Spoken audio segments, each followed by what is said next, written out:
Hi there. Today's lesson is about singular and plural nouns. I'm Lisa. I'm a teacher. I'm not an athlete. This is Lauren and this is Tara. They're teachers in my school. They're my friends. We use a and an with singular nouns. Singular means one. For example, a teacher means one teacher. An athlete means one athlete. We use a before nouns beginning with consonant sounds. For example, a teacher, a student, or a manager.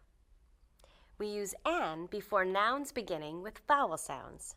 For example, an athlete, an artist, or an engineer. We do not use a or an with plural nouns. Plural means more than one. To make a noun plural, we usually add s or es. For example, teachers means two or more teachers. Athletes means two or more athletes. Friends means two or more friends. Now let's look at more photos.